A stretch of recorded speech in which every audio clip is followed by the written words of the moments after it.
ನಮಸ್ಕಾರ ಮೆಹಬೂಬ್ ಶರೀಫ್ ಅವರೇ. ನಮಸ್ಕಾರ ಸರ್. ಬಹುದೊಡ್ಡ ಸುದ್ದಿ ಸದ್ದು ಅಂದ್ರೆ ಬೇಲೂರಿನಲ್ಲಿ ಕಾಡಾನೆ ಕಾರ್ಯಾಚರಣೆ, ವಿಶೇಷವಾಗಿ ಅಗಸ್ತ್ಯ ಆನೆದು.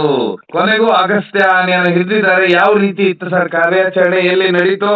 ಕಾರ್ಯಾಚರಣೆ ತುಂಬಾ ರೋಚಕ ಆಗಿತ್ತು ಸರ್. ಬೆಳಿಗ್ಗಿಂದ ಇಷ್ಟೊತ್ತಾದ್ರೂ ಇನ್ನೂ ಲೋಡ್ ಮಾಡಕ್ ಆಗಿಲ್ಲ. ಇಷ್ಟೊತ್ತಂದ್ರೆ ಟೈಮ್ ಹೇಳಿ ಸರ್. ಈಗ ಟೈಮ್ ಈಗ ಹೆಚ್ಚು ಕಡಿಮೆ 8:30 ಗಂಟೆ ಆಯ್ತು. ರಾತ್ರಿ 8:30 ಆಯ್ತು. ಬೆಳಿಗ್ಗೆ 11 ಗಂಟೆಗೆ ಕಾರ್ಯಾಚರಣೆ ಸ್ಟಾರ್ಟ್ ಆಗಿರೋದು. ಇದುವರೆಗೆ ತುಂಬಾ ಆಟ ಆಡಿಸ್ಬಿಡ್ತು ಬಿಡಿ. ಈ ಕಾಡಾನೆ ತುಂಬಾ ಒಂದು ಆಟ ಆಡಿಸ್ತು ಅಂತ ಹೇಳಿದ್ರೆ ನಮ್ಮ ಆನೆ ಸಾಕಾನೆಗಳಿಗೆ ಮತ್ತೆ ಅರಣ್ಯ ಇಲಾಖೆ ಅಧಿಕಾರಿಗಳ ಒಂದು ಶ್ರಮಕ್ಕೆ ಮೆಚ್ಚಲೇಬೇಕು. ಎಲ್ಲಿ ಸರ್ 11 ಗಂಟೆಗೆ ಯಾವ ರೀತಿ ಶುರುವಾಗುತ್ತೆ ಇವತ್ತು ಕಾರ್ಯಾಚರಣೆ, ಎಲ್ಲಿ ಮಾಡ್ತಾರೆ, ಯಾವ ಊರು ಅದು ಹೇಳಿ ಸರ್? ನಮ್ಮ ಬೇಲೂರು ತಾಲೂಕು ಕೋಗಿಲ್ ಮನೆಯಲ್ಲಿ ಈಗ ಪ್ರೆಸೆಂಟ್ ಆಗಿ ನಮ್ಮ ಸಾಕಾನೆ ಕ್ಯಾಂಪ್ ಮಾಡಿರುವಂತದ್ದು. ಅಲ್ಲಿಂದ ಬೆಳಿಗಿನ ಜಾವ ಒಂದು 6 ಗಂಟೆ 7 ಗಂಟೆಯಿಂದಾನೇ ಈ ಒಂಟಿ ಸಲಗದ ಹಿಂದೆ ಬಿದ್ದಿರುವಂತ ಅರಣ್ಯ ಇಲಾಖೆ ಟೀಮ್ ಸರ್ ಟ್ರ್ಯಾಕ್ ಮಾಡ್ತಾ ಇದ್ರು. ಇಟಿಎಫ್ ಸಿಬ್ಬಂದಿಗಳು ಮತ್ತೆ ಆನೆ ಕಾರ್ಯಪಡೆಯವರು ಎಲ್ಲರೂ ಕೂಡ ಇದ್ರ ಹಿಂದೆ ಬಿದ್ದಿದ್ರು, ಟ್ರ್ಯಾಕ್ ಮಾಡ್ತಾ ಇದ್ರು. ಕೋಗೋಡು ಗ್ರಾಮದಲ್ಲಿ ಇದು ಕೊನೆಗೆ ಕೋಗೋಡು ಮತ್ತೆ ತೊಳೂರು ಮಧ್ಯದಲ್ಲಿ ಒಂದು ತೋಟ ಬರುತ್ತೆ. ಸ್ಟೇಟ್ ನಲ್ಲಿ ಈ ಒಂದು ಒಂಟಿ ಸಲ್ಗ ಇತ್ತು. ಆ ಒಂಟಿ ಸಲ್ಗ ಇದ್ದಿದ್ನ ನೋಡಿದಂತ ನಮ್ಮ ಆನೆ ಕಾರ್ಯಪಡೆ ಸಿಬ್ಬಂದಿಯವರು ಇಟಿಎಫ್ನವರು ಅರಣ್ಯ ಇಲಾಖೆಗೆ ಮಾಹಿತಿ ಕೊಡ್ತಾರೆ. ಅದ್ರ ನಂತರ ಸಾಕಾನೆಗಳ ಎಲ್ಲ ತಗೊಂಡು ಡಾಕ್ಟರ್ಗಳೆಲ್ಲ ಹೋಗ್ತಾರೆ ಆ ಜಾಗಕ್ಕೆ. ಆ ಜಾಗದಲ್ಲಿ ಏನಾಗುತ್ತೆ ಅಂತ ಹೇಳಿದ್ರೆ ಡಾಟ್ ಮಾಡ್ತಾರೆ. ಡಾಟಿಗೆ ಸಿಗ್ತಲೇ ಇದು ಅಲ್ಲಿಂದ ಪರಾರಿ ಆಗುತ್ತೆ ಈ ನಮ್ಮ ಕಾಡಾನೆ. ಈ ಅಗಸ್ತ್ಯ ಅಂತ ಇದು ಏನಿದೆ, ಅಗಸ್ತ್ಯ ಅಂತ ಹೇಳಿದ್ರೆ ಫೈಟರ್ ಇದೆ. ಇದು ಈ ತುಂಬಾ ದಾಳಿಗಳನ್ನ ಕೂಡ ಮಾಡಿದೆ, ಒಂದು ಪ್ರಾಣನ ಬಲಿನೂ ಕೂಡ ಪಡೆದಿದೆ. ಅದ್ರ ನಂತರ ಒಂದು ಕಾರ್ನ ಪುಡಿಯಾಗಿ ಮಾಡಿದೆ. ಅದು ಕೂಡ ಹಿಂದೆ ಒಂದು ವಾರದ ಹಿಂದೆ ಎಲ್ಲ ಕೂಡ ಈ ಆನೆಯ ಒಂದು ರೊಚ್ಚಿಗೆದ್ದಂತ ಆನೆ ಇದು. ಈ ಆನೆ ಅಲ್ಲಿಂದ ಕೋಗೋಡು ಗ್ರಾಮದಿಂದ ಅಲ್ಲಿಂದ ತಪ್ಪಿಸ್ಕೊಂಡು ಏನ್ ಮಾಡುತ್ತೆ, ಕೋಗೋಡು ಮತ್ತೆ ಕಾನಹಳ್ಳಿ ಫಾರೆಸ್ಟಿಗೆ 10 ಕಿಲೋಮೀಟರ್ ಆಗುತ್ತೆ. ತೋಟದಿಂದ ದಾಟ್ ಬಂದು 10 ಕಿಲೋಮೀಟರ್ ಗ್ಯಾಪ್ ಆಗುತ್ತೆ.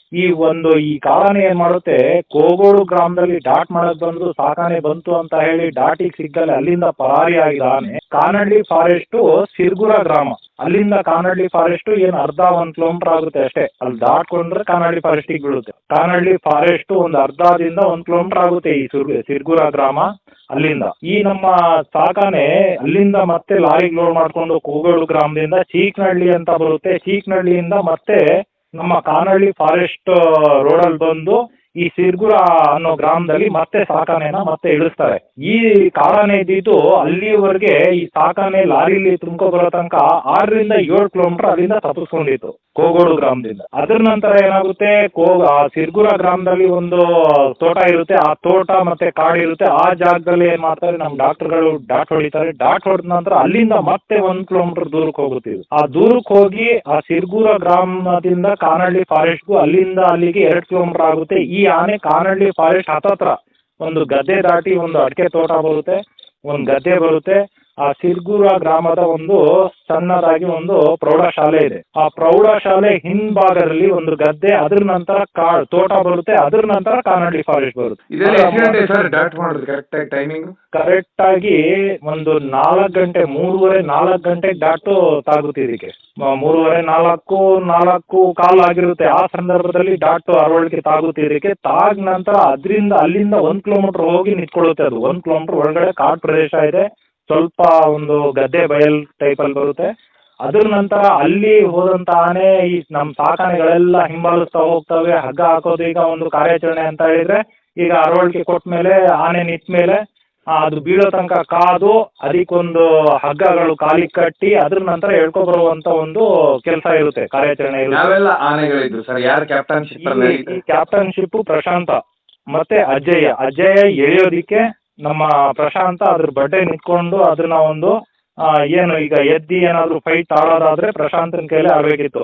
ಅದ್ರ ನಂತರ ಅಜಯ ಏನ್ ಮಾಡ್ತಾ ಇದ್ದ ಅಂದ್ರೆ ಎಳಿತಾ ಇದ್ದ, ತುಂಬಾ ಫೋರ್ಸ್ ಕೊಟ್ಟು ಎಳಿತಾ ಇದ್ದ. ತುಂಬಾ ಒಂದು ಶಕ್ತಿ ಹಾಕಿ ಒಂದು ಎಳೆಯುವಂತ ಕೆಲಸ ಮಾಡ್ತಾ ಇತ್ತು.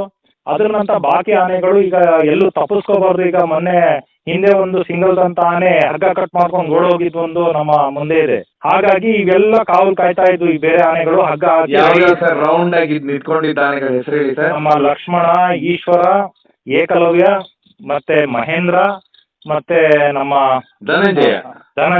ಈ ಆನೆಗಳು ಸುತ್ತ ನಿಂತಿತ್ತು. ಅಜಯ ಮತ್ತೆ ಪ್ರಶಾಂತ ಈ ಕಾಡಾನೆ ಬಡ್ಡೆಯಲ್ಲೇ ನಿಂತ್ಕೊಂಡು ಅದಕ್ಕೀಗ ಒಂದು ಕಾಲಿಗೆ ಹಗ್ಗ ಹಾಕೋ ತನಕ ಆಮೇಲೆ ಎದ್ ನಿಲ್ಲಿಸ್ತಾರೆ ರಿಟರ್ನ್ ಕೊಟ್ಟು. ಎದ್ ನಿಲ್ಸೋ ಹೊತ್ತಿಗೆ ಒಂದು 6:30-7 ಗಂಟೆ ಆಗಿರುತ್ತಲ್ಲೇ ಸಂಜೆ. ಅದೇ ಪ್ರದೇಶ ಸಂಜೆ. ನಾವು ಕೂಡ ಅಲ್ಲೇ ಇದ್ವು. ಅಲ್ಲೇ ಇದ್ದ ನಂತರ ಏನಾಯ್ತು, ಆ 7 ಗಂಟೆ ಆದ್ಮೇಲೆ ಕತ್ಲು ಏನು ಕಾಣ್ತಾ ಇಲ್ಲ, ಟಾರ್ಚ್ಗಳೆಲ್ಲ ತಗೋ ಬರ್ತಾರೆ. ಆದ್ರೂ ಕೂಡ ಒಂದ್ 10 ಅಡಿ ಮುಂದೆ ಬಂದ್ಮೇಲೆ ಒಂದ್ ಮರ ಸಿಕ್ಕಾಕೊಳ್ಳುತ್ತೆ. ಮಧ್ಯದಲ್ಲಿ ಒಂದ್ ಮರ ಬರುತ್ತೆ, ತುಂಬಾ ಮರಗಳಿರುವಂತ ತೋಟ ಅದು. ಅದ್ರ ನಂತರ ಕಾಡ್ ಬರುತ್ತೆ, ಕಾನಹಳ್ಳಿ ಫಾರೆಸ್ಟ್ ಬರುತ್ತೆ. ಎಕ್ಸಾಕ್ಟ್ ಇದಾಗ ಕಾನಹಳ್ಳಿ ಫಾರೆಸ್ಟ್. ಕಾನಹಳ್ಳಿ ಫಾರೆಸ್ಟ್ ಇಂದ ಸ್ವಲ್ಪ ಈಚೆ ಅಷ್ಟೇ, ಒಂದ್ 1/4 ಕಿಲೋಮೀಟರ್ ಇಲ್ಲ, ಆ ಕಡೆ ದಾಟ್ಕೊಂಡಿದ್ರೆ ಕಾನಹಳ್ಳಿ ಫಾರೆಸ್ಟಿಗೆ ಹೋಗ್ಬಿಡೋದು ಇದು. ಮತ್ತೆ ತುಂಬಾ ಕಷ್ಟ ಆಗೋದು ಅಲ್ಲಿಂದ ತರೋದು. ಕಾನಹಳ್ಳಿ ಫಾರೆಸ್ಟ್ ಮಧ್ಯಪ್ರದೇಶಕ್ಕೆ ಹೋಗ್ತಾ ಇದ್ರೆ ಇವತ್ತು ಕಾರ್ಯಾಚರಣೆ ರಿಟರ್ನ್ ಕೊಡ್ಬೇಕಾಗಿತ್ತು. ಯಾಕಂತ ಹೇಳಿದ್ರೆ ಆ ಕಾಡು ಪ್ರದೇಶದಿಂದ ಹೊರಗೆ ತರಕ್ಕೆ ಆಗ್ತಾ ಇರ್ಲಿಲ್ಲ ಯಾವುದೇ ಕಾರಣ. ಅಂತ ಒಂದು ಪ್ರದೇಶ ಇದೆ. ಒಳಗಡೆ ತುಂಬಾ ಗೊಪ್ಪೆ ಕಾಡಿದೆ. ಯಾಕಂದ್ರೆ ಅಲ್ಲಿಂದ ಹೇಳ್ಕೊಬರೋದು ರಸ್ತೆಗಳಿರಲ್ಲ ಕಾಡಲ್ಲಿ. ಈಗ ತೋಟ ಅಂದ್ಮೇಲೆ ಸ್ವಲ್ಪ ರಸ್ತೆನೂ ಇರ್ಲಿಲ್ಲ. ಇದು ಕೂಡ ತುಂಬಾ ಒಂದು ಮರಗಳಿರುವಂತ ತೋಟ ಇದು. ಸ್ವಲ್ಪ ಗ್ಯಾಪ್ ಇರುತ್ತೆ ಒಂದೊಂದು ತೋಟದಲ್ಲಿ, ಗಿಡಗಳು ಕಮ್ಮಿ ಇರುತ್ತೆ. ಆದ್ರೆ ಇದರಲ್ಲಿ ಗಿಡಗಳು ಮರಗಳು ತುಂಬಾ ಜಾಸ್ತಿ ಇದೆ, ರೋಬಸ್ಟ ಗಿಡಗಳು. ಅದರಲ್ಲಿ ಒಂದು ಮರ ಸಿಕ್ಕಾಕೊಳ್ಳುತ್ತೆ, ಹಗ್ಗ ಸುತ್ಕೊಳ್ಳುತ್ತೆ ಎಳೆಯೋ ಟೈಮಲ್ಲಿ. ಆ ಮರನ ಕಟ್ ಮಾಡಿ ಮತ್ತೆ ಎಳ್ಕೊಬರೋಕ್ ನೋಡ್ತಾರೆ. ಒಂದು 50 ಅಡಿನೂ ಮುಂದೆ ಬರಲ್ಲ ಆನೆ. ಅಲ್ಲಿಯವರೆಗೆ ಹೆಚ್ಚಿನ ಅಂಶ 8 ಗಂಟೆ ಆಗ್ಬಿಡುತ್ತೆ. ಅಜಯ್, ಎಷ್ಟು ತಾಕತ್ ಹಾಕಿದ್ರು ಬರುದಿಲ್ಲ. 8 ಗಂಟೆ ಆಗ್ಬಿಡುತ್ತೆ. 50 ಅಡಿನೂ ಮುಂದೆ ಬಂದಿರಲ್ಲ ಆನೆ. ಇನ್ನು ಅಲ್ಲಿ ಲಾರಿ ಲೋಡ್ ಮಾಡಕ್ಕೂ ಅದಕ್ಕೂ ಹೆಚ್ಚು ಕಡಿಮೆ 1.5 ಕಿಲೋಮೀಟರ್ ದೂರ ಎಳ್ಕೊಬರ್ಬೇಕು. ಇನ್ನು ಅಷ್ಟು ದೂರದಲ್ಲಿ ಅದು ಬಿದ್ದಿರುವಂತದ್ದು. ಅಲ್ಲಿ ಲಾರಿಗಳು ಹೋಗಲ್ಲ, ಕ್ರೇನ್ ಹೋಗಲ್ಲ. ಅಲ್ಲಿವರೆಗೆ ಈ ನಮ್ಮ ಸಾಕಾನೆಗಳೇ ಎಳ್ಕೊಬರ್ಬೇಕು. ಅಂತ ಒಂದು ಪರಿಸ್ಥಿತಿ ಈಗ ಕಾರ್ಯಾಚರಣೆ ಈಗ ನಡೀತಿರುವಂತದ್ದು. ಇನ್ನೂ ಕೂಡ ಲಾರಿಗೆ ಲೋಡ್ ಆಗಿಲ್ಲ. ಇನ್ನು ಅಲ್ಲಿಂದ ಈಗ ಎಳ್ಕೊ ಬರ್ಬೇಕಾಗುತ್ತೆ. ಇನ್ನೂ 1 ಕಿಲೋಮೀಟರ್ ದೂರ ಎಳ್ಕೊ ಬರ್ಬೇಕಾಗುತ್ತೆ. ಯಾಕಂತ ಹೇಳಿದ್ರೆ ಈ ಕಾರ್ಯಾಚರಣೆ ಎಂತ ರೋಚಕ ಅಂದ್ರೆ, ಈಗ ಅಲ್ಲಲ್ಲೇ ಅಡ್ಡ ಬೀಳ್ತಾ ಇದೆ, ತುಂಬಾ ಸತಾಯಿಸ್ತಾ ಇದೆ, ಬರ್ತಾ ಇಲ್ಲ. ಇಲಾಖೆಯವ್ರದಂತೂ ಇವತ್ತು ಒಂದು ಶ್ರಮ ಕೇಳ್ಬೇಡಿ. ಅಂತ ಒಂದು ಶ್ರಮ ಪಟ್ಟು, ಎಷ್ಟೇ ಶ್ರಮ ಪಟ್ರು, ಎಷ್ಟೇ ಒಂದು ಶಕ್ತಿ ಉಪಯೋಗಿಸಿದ್ರು, ಯುಕ್ತಿ ಉಪಯೋಗಿಸಿದ್ರೆ ಆ ರೀತಿ ಇದೆ. ಯಾಕಂದ್ರೆ ಅಲ್ಲೊಂದು ಹೊಳೆ ಬರುತ್ತೆ, ಸ್ವಲ್ಪ ಮಳೆನೂ ಕೂಡ ಬಂತು. ಆ ಮಳೆಯಲ್ಲೂ ಕೂಡ ಈ ಕಾರ್ಯಾಚರಣೆ ಮುಂದುವರಿಸ್ತಾ ಇದ್ರು. ಶಕ್ತಿ ಮೀರಿ ಕೆಲಸ ಮಾಡ್ತಿರುವಂತದ್ದು ಇಲಾಖೆ ಸರ್. ಇವತ್ತು ಎಷ್ಟು ಸಿಬ್ಬಂದಿಗಳಿದ್ರು ಸರ್? ಸರ್ ಇವತ್ತು ಸರಿ ಸುಮಾರು 250ಕ್ಕೂ ಹೆಚ್ಚು ಸಿಬ್ಬಂದಿಗಳು ಕೆಲಸ ಮಾಡ್ತಾ ಇದ್ದಾರೆ ಸರ್. 11 ಗಂಟೆಯಿಂದ ನಮ್ಮ ಅರೆಹಳ್ಳಿ, ಬೇಲೂರು ತಾಲೂಕು ETF ಸಿಬ್ಬಂದಿ, ಆನೆ ಕಾರ್ಯಪಡೆ ಸಿಬ್ಬಂದಿಗಳು, ಮತ್ತೆ ಅರಣ್ಯ ಇಲಾಖೆ ಸಿಬ್ಬಂದಿಗಳು, ಮಡಿಕೇರಿ ಡಿವಿಷನ್ದು, ನಾಗರಹೊಳೆ ಡಿವಿಷನ್ ಅವರು, ಮತ್ತೆ ನಮ್ಮ ಬಂಡೀಪುರ ಡಿವಿಷನ್ದು, ಎಲ್ಲಾ ಕಡೆಯ ಒಂದು ಎಲ್ಲಾ ವಿಭಾಗದ ಎಲ್ಲಾ ETF ನವರು, ಆನೆ ಕಾರ್ಯಪಡೆಯವರು, ಅಧಿಕಾರಿಗಳು ಎಲ್ಲರೂ ಕೂಡ ಶ್ರಮ ಪಡ್ತಿರುವಂತದ್ದು ಈ ಕಾರ್ಯಾಚರಣೆಯಲ್ಲಿ. ಸರ್, ಯಾಕೆ ಆನೆ ಇಷ್ಟೊಂದು ತಪ್ಪಿಸ್ಕೊಂಡು ಓಡ್ತಾ ಇದೆ? ಅಷ್ಟೊಂದು ಚಾಲಾಕಿ ಇದೆ ಆನೆ? ಅದಾದ್ರ ಒಟ್ಟಿಗೆ ಯಾವ್ದಾದ್ರು ಆನೆ ಇರೋದು? ಈ ಆನೆ ಒಂಟಿಯಾಗಿ ಓಡಾಡ್ಕೊಂಡು ಇದ್ದಂತ ಆನೆ.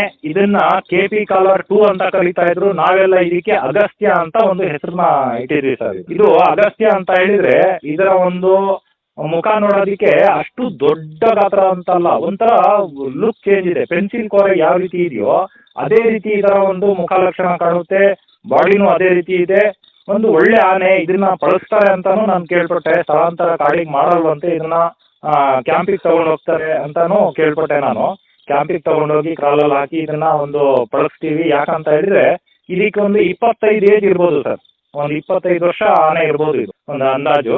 ಯಾಕಂತ ಹೇಳಿದ್ರೆ ನೋಡೋಕ್ಕೂ ತುಂಬಾ ಚೆನ್ನಾಗಿದೆ. ಪಳಗಿಸಿದ್ರೆ ಒಂದು ಒಳ್ಳೆ ಆನೆ. ಇದಕ್ಕೆ ಒಳ್ಳೆ ಮಾವುತರು ಸಿಕ್ಬೇಕು, ಕಾವಡಿಗಳು ಒಳ್ಳೆಯವ್ರು ಸಿಕ್ಬೇಕು. ಇದಕ್ಕೆ ಒಳ್ಳೆ ಚೆನ್ನಾಗಿ ಒಂದು ಪಳಗಿಸಿದ್ರೆ ಒಳ್ಳೆ ಕುಂಕಿ ಆನೆ ಆಗಿ ಬದಲಾಗುತ್ತೆ ಅನ್ನೋದು ನಮ್ಮ ಅಭಿಪ್ರಾಯ ಇದೆ ಸರ್. ಸರ್, ನಿಮಗೆ ಒಂದು ಗೊತ್ತಾಯ್ತಾ ಡಾಟ್ ಯಾವ ಆನೆ ಮೇಲೆ ಆಯ್ತು ಅಂತ ಹೇಳಿ? ಸರ್, ನಮ್ಮ ಪ್ರಶಾಂತನ ಮೇಲೆ ಹೋಗಿದ್ದು. ನಮ್ಮ ಪ್ರಶಾಂತ ಮತ್ತೆ ಲಕ್ಷ್ಮಣ ಹೋಗ್ತಾನೆ, ಮತ್ತೆ ಪ್ರಶಾಂತ ಹೋಗ್ತಾನೆ.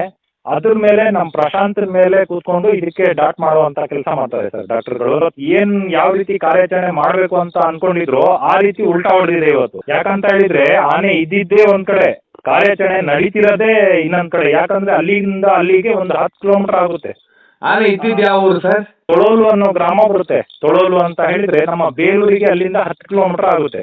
ಕಾರ್ಯಾಚರಣೆ ನಡೆದಿದ್ದು ಆ ತೊಳೋಲು ಭಾಗದಿಂದ. ETF ನವ್ರು ಯಾವಾಗ ಹೋದ್ರು ಈ ಆನೆ ಭಾರಿ ಚಾಲಾಕು. ಅರಣ್ಯ ಇಲಾಖೆಯವ್ರಿಗೆ ನೋಡಿದ ತಕ್ಷಣ ಇವತ್ತು ನನ್ಗೇನೋ ಮಾಡಕ್ ಬಂದಿದ್ದಾರೆ ಅಂತ ಹೇಳ್ಬಿಟ್ಟು ಇದು ಅಲ್ಲಿಂದ ಪರಾರಿಯಾಗಿ ಕೋಗೋಡು ಗ್ರಾಮಕ್ಕೆ ಬರುತ್ತೆ. ಮತ್ತೆ ಇನ್ನೊಂದು ಸ್ಟೋರಿ ಹೇಳಿದೆ ನಾನು ನಿಮ್ಗೆ ಸಾಕಾನೆ ಬಗ್ಗೆ. ಮರದ ಮೇಲೆ ಕೂತ್ಕೊಂಡು ಸಾಕಾನೆಗೆ ಊಟ ಕೊಡುವಂತದ್ದು ಒಂದು ನಿಮ್ಗೆ ಒಂದು ಸ್ಟೋರಿ ಹೇಳಿದೆ. ಆ ಊರಲ್ಲಿ ಇವತ್ತು ಈ ಕಾಡಾನೆ ಹೋಗುತ್ತೆ, ಕೋಗೋಡು ಗ್ರಾಮ ಬೆಟ್ನಲ್ಲಿ. ಅದು ಮರ ಬೆಂಡಾಗಿದ್ದ ಮರ ಈಗೂ ಅಲ್ಲೇ ಇದೆ. ಆ ಸ್ಟೋರಿ ನಾನು ಯಾವ ಊರಲ್ಲಿ ಹೇಳಿದ್ನೋ ಅದೇ ಊರಲ್ಲಿ ಇವತ್ತು ಈ ಕಾಡಾನೆ ಅಲ್ಲಿ ಪರಾರಿ ಆಗುತ್ತೆ. ಅಲ್ಲಿಂದ ಮತ್ತೆ ಸಿರ್ಗೂರು ಗ್ರಾಮಕ್ಕೆ ಪರಾರಿ ಆಗುತ್ತೆ. 3 ಕಡೆ ದಾಟುತ್ತೆ ಇದು. ಸೊ ಅಂದ್ರೆ ಸತತವಾಗಿ 8 ತಾಸು ಕಾರ್ಯಾಚರಣೆ. ಹೌದು, ಬೆಳಿಗ್ಗೆ 11 ಗಂಟೆಯಿಂದ ಸ್ಟಾರ್ಟ್ ಆಗಿರುವಂತ ಕಾರ್ಯಾಚರಣೆ ಈಗ 8 ಗಂಟೆ ಆದ್ರೂ ಇವಾಗ್ಲೂ ಕೂಡ ಲಾರಿ ಹತ್ರ ತಗೊಂಡ್ ಬರಕ್ ಆಗ್ಲಿಲ್ಲ ಇವತ್ತು. ಯಾಕಂತ ಹೇಳಿದ್ರೆ ಇನ್ನೂ ಸರಿ ಸುಮಾರು 2 ಗಂಟೆ ಬೇಕು ಸರ್. ಒಂದು 11:30 12 ಗಂಟೆಗೆ ಲಾರಿ ಹತ್ರ ಬರ್ಬೋದು ಸರ್. ಈಗ ಆ ರಾತ್ರಿ? ಪ್ರದೇಶದಿಂದ ರಾತ್ರಿ. ಈಗ ಅದನ್ನ ಪೂರ್ತಿ ಹಗ್ಗ ಗಿಗ್ಗ ಎಲ್ಲ ಹಾಕಿದ್ದಾರೆ. ಹಾಗಾಗಿ ಈಗ ಎಲ್ಲ ಹಾಕಿ ರೆಡಿ ಇದೆ. ಎಳ್ಕೊ ಬರಕ್ಕೆ ಈ ಎಳೆಯಕ್ ಆಗ್ತಾ ಇಲ್ಲ, ಅಲ್ಲಲ್ಲೇ ಅದು ಬೀಳ್ತಾ ಇದೆ, ಫೈಟಿಗೆ ಬರ್ತಾ ಇದೆ. ಸ್ವಲ್ಪ ನಮ್ಮ ಆನೆಗಳು, ಸಾಕಾನೆಗಳು ಸ್ವಲ್ಪ ಗುದುತಾವೆ ಈಗ ನಡಿ ಅಂತ ಹೇಳಿ. ಆದ್ರೆ ಅದು ಬರಕ್ ಹೋಗ್ತಾ ಇಲ್ಲ. ತುಂಬಾ ಕಷ್ಟಕರ ಆದಂತ ಜಾಗನೂ ಕೂಡ. ಯಾಕಂತ ಹೇಳಿದ್ರೆ ಅಲ್ಲಿಂದ ಇಳಿಸ್ಬೇಕು. ಒಂದು ಹೊಳೆ ತರ, ಸಣ್ಣ ಒಂದು ಹೊಳೆ ತರ ಬರುತ್ತೆ, ಅಲ್ಲಿ ತುಂಬಾ ಕೆಸರಿ ಇದೆ. ನಮ್ಮ ಹಾಸನ ಜಿಲ್ಲಾಧಿಕಾರಿಗಳು ಬಂದಿದ್ರು, ನಮ್ಮ ಸಕಲೇಶ್ಪುರ ತಹಸೀಲ್ದಾರ್ ಕೂಡ ಬಂದಿದ್ರು, ಬೇಲೂರು ತಹಸೀಲ್ದಾರ್ ಕೂಡ ಬಂದಿದ್ರು, ಈ ಕಂದಾಯ ಇಲಾಖೆ ಕೂಡ ಇಲ್ಲೇ ಇತ್ತು. ಈಗ ಆನೆ ಅಂದ್ರೆ ಈಗ ಪ್ರಶಾಂತ ಮತ್ತೆ ಅಜಯ್ ಮತ್ತೆ ಲಕ್ಷ್ಮಣ ಹತ್ರದಲ್ಲಿದ್ದಾರೆ ಸರ್ ಈಗ. ಹೌದು ಸರ್, ಹೌದು ಸರ್. ಎಲ್ಲ ಆನೆ ಸುತ್ತುವರೆದಿದ್ದಾವೆ ಸಾಕಾನೆಗಳು. ಎಲ್ಲ ನಮ್ಮ ಎಲ್ಲ ಸಾಕಾನೆಗಳು ಕೂಡ ಚುರುಕಾಗಿದ್ದಾವೆ, ಬಲಿಷ್ಠವಾಗಿದ್ದಾವೆ. ಆದ್ರೆ ಈ ಕಾರ್ಯಾಚರಣೆಯಲ್ಲಿ ನಾನು ನೆನ್ನೆನೇ ಹೇಳಿದೆ ನಿಮ್ಗೆ, ಈ ಒಂದು ರೊಚ್ಚಿಗೆದ್ದಂತಹ ಈ ಒಂಟಿ ಸಲ್ಗ ತುಂಬಾ ಚಾಲಾಕಿ ಇದೆ, ತುಂಬಾ ಒಂದು ಹಠಮಾರಿ ಅಂತಾನೆ ಹೇಳ್ಬೋದು. ಅಂತ ಒಂದು ಹಠಮಾರಿ ಕಾರಣನೇ ತುಂಬಾ ಚಾಣಕ್ಯ. ಯಾಕಂತ ಹೇಳಿ ಒಂದ್ ಕಡೆಯಿಂದ ಒಂದ್ ಕಡೆ ಓಡೋಗೋದು, ಕತ್ಕೂರೋದು. ಈಗ ಹೋದಂತ ಜಾಗನೂ ಕೂಡ ಒಂದು ಕಾಡು ಪ್ರದೇಶದ ರೀತಿ ಇದೆ. ಆ ಹೊಳೆ ದಾಟಿ ಮೇಲ್ ಹತ್ತಿದಾನೆ. ಅಲ್ಲಿ ನೋಡಿದ್ರೆ ಈಗ ಹಗ್ಗ ಹಾಕಿ ಎಲ್ಲ ತರುವಂತದ್ ಯಾವ ರೀತಿ ಅಂತ ಅನ್ನೋದೇ ಒಂದು ನಮ್ಗೇನೆ ನೋಡಕ್ ಒಂಥರ ಕಷ್ಟ ಕಾಣ್ತಾ ಇದೆ. ಬರೀ ನಡ್ಕೊಬರಕ್ ಆಗ್ತಾ ಇಲ್ಲ ಅಲ್ಲಿಂದ. ಅಂತ ಒಂದು ಪ್ರದೇಶ. ಯಾಕಂತ ಹೇಳಿದ್ರೆ ಕೆಳಗಡೆ ಹೇಳಿದ್ರೆ ಗದ್ದೆ ಪ್ರದೇಶ ಇದೆ. ಗದ್ದೆಯಲ್ಲಿ ಹೂತ್ಕೊಳ್ಳುವಂಥದ್ದು, ಸಾಕಾನೆ ಕೂಡ ಹೂತ್ಕೊಳ್ಳುತ್ತೆ. ಯಾಕಂದ್ರೆ ಒಂದ್ ಸ್ವಲ್ಪ ಮಳೆನೂ ಕೂಡ ಬಂದ್ಬಿಡ್ತು ಸಂಜೆ. ಬೆಳಿಗ್ಗೆಯಿಂದ ಸಂಜೆವರೆಗೂ ಮಳೆ ಇರ್ಲಿಲ್ಲ, ಏನೋ ಪುಣ್ಯ. ಸಂಜೆ ಟೈಮಲ್ಲಿ ಮಳೆ ಬಂತು. ಮಳೆ ಬಂದ ಸಂದರ್ಭ ಏನಾಯ್ತು, ಈಗ ಗದ್ದೆ ಅಂತ ಹೇಳಿದ್ರೆ ಸ್ವಲ್ಪ ಕೆಸರು ರೀತಿಲಿ ಆಗುತ್ತೆ ನೀರ್ ಬಿದ್ದ ತಕ್ಷಣ. ಈಗ ನಮ್ಮ ಸಾಕಾನೆಗಳು ಅಲ್ಲೇ ಬರ್ಬೇಕು, ಯಾವ ರೀತಿ ಹೇಳ್ಕೊ ಬರ್ತಾರೆ ಅನ್ನೋದೇ ಒಂದು ಕುತೂಹಲ ಇದೆ ಸರ್. ಸಾಕಾನೆ ಭೀಮ ಮತ್ತು ಅಭಿಮನ್ಯು ಗೈರಿನಲ್ಲಿ ಒಂದು ಕಾರ್ಯಾಚರಣೆ ನಡೀತು. ಹೌದು ಸರ್, ಇವತ್ತು ಅಭಿಮನ್ಯು ಇಲ್ಲ, ಭೀಮ ಇಲ್ಲ. ಆದ್ರೂ ಕೂಡ ಈ ಕಾರ್ಯಾಚರಣೆ ತುಂಬಾ ಚೆನ್ನಾಗಿ ಯಶಸ್ವಿ ಆಯ್ತು. ಯಶಸ್ವಿ ಅಂತ ಹೇಳಿದ್ರೆ ಇನ್ನೂ ಲಾರಿ ಲೋಡ್ ಮಾಡೋ ತನಕ ಇನ್ನೂ ನಾವು ಏನು ಅದ್ರ ಬಗ್ಗೆ ಹೇಳಕ್ ಆಗ್ತಾ ಇಲ್ಲ. ಆ ರೀತಿ ಸಂದರ್ಭದಲ್ಲಿ ಇದೀವಿ. ಈಗ ಲಾರಿಗೆ ಲೋಡ್ ಲಾರಿಗೆ ಲೋಡ್ ಆಗುತ್ತೆ ಅಂತೀರಾ, ಆನಂತರ ಅದು ಕ್ಯಾಂಪಿಗೆ ಹೋಗುತ್ತೆ ಅಂತೀರಾ ಆನೆ? ಹೌದು ಸರ್, ಈಗ ನಾನು ಕೂಡ ಬೆಳಿಗ್ಗಿಂದ ಈಗ ಮಧ್ಯಾಹ್ನ ಊಟ ಸಮೇತ ಮಾಡಿರಲಿಲ್ಲ, ಈ ಕಾರ್ಯಾಚರಣೆಯಲ್ಲಿ ಭಾಗಿಯಾಗಿದೆ. ಈಗ ಇನ್ನೂ ಕೂಡ 1.5 ತಾಸು ತಗೊಳುತ್ತೆ ಅಂತ ಹೇಳ್ಬಿಟ್ಟು ಈ ಲಾರಿ ಹತ್ರ ಬರುತ್ತಾ, ಲೋಡ್ ಯಾವ ರೀತಿ ಆಗುತ್ತೆ ಅನ್ನೋದು ಒಂದು ಕುತೂಹಲ ಇದೆ ನಮ್ಗೆ. ಕಾದ್ ನೋಡ್ಬೇಕಿದೆ ಸರ್. ತುಂಬಾ ಧನ್ಯವಾದ.